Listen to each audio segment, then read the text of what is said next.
Chapter 18. Uncontrolled Jealous. Arrow shouted at them to halt, but they couldn't.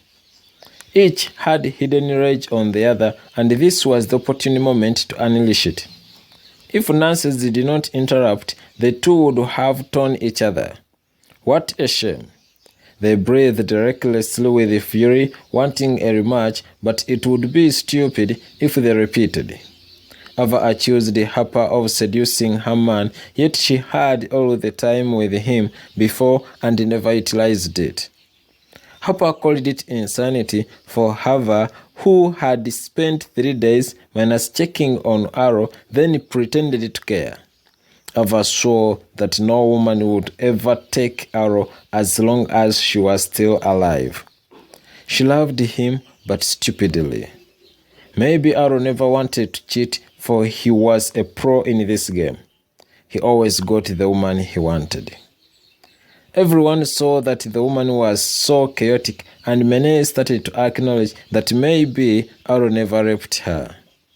The most tormenting bit of it was the coming of Atticus, who hugged Ava in front of Arrow in the room.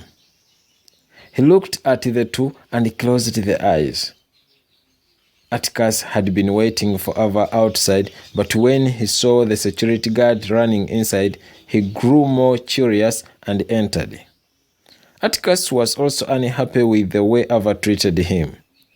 He had met her before Arrow, got her a job, and above all, fought for her promotion to the rank of a branch manager.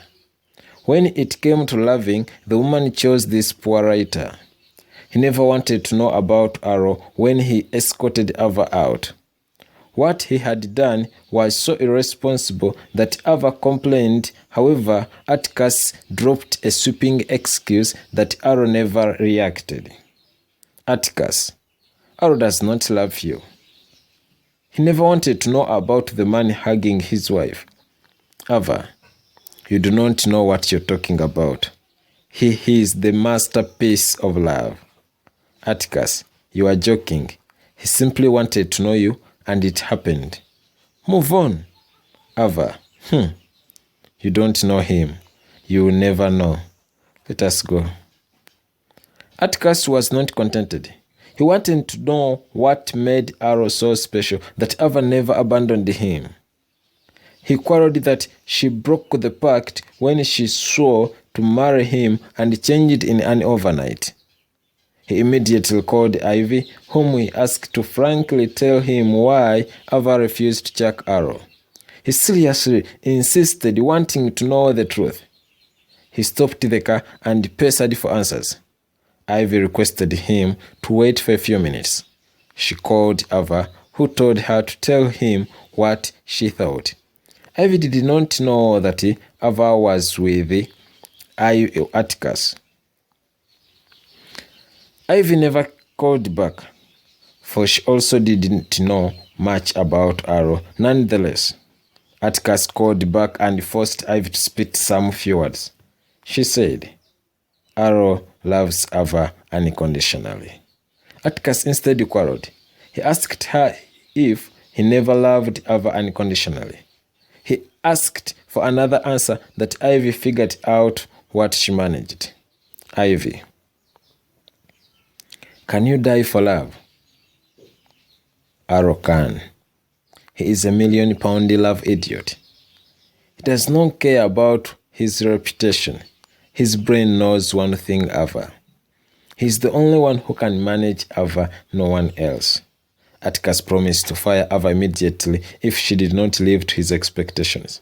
He wished for a pardon from Ivy. He had not heard well. Ivy, Arrow is the only person who can manage Ava, no one else. Atticus, what about me?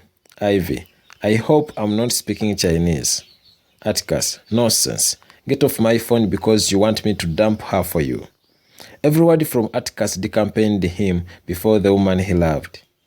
There was nothing sweet from his mouth.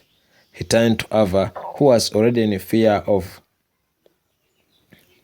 losing her job. Silence hit them as he drove to work. Ava entered with Atticus and saw people's reactions.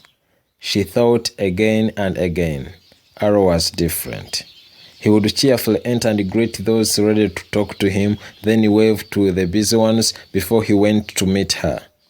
He could not even hide because some could welcome him while still on the doorway. Confusion hit her head. She hardly thought of what to do. She didn't know what to tell Arrow after seeing her with another man. When lunchtime approached, she crossed to their shop. Ivy was there jazzing with Sammy. They were trying to forge a relationship. At her sight, Sammy gave them space. She hugged Ivy tightly and broke down into tears.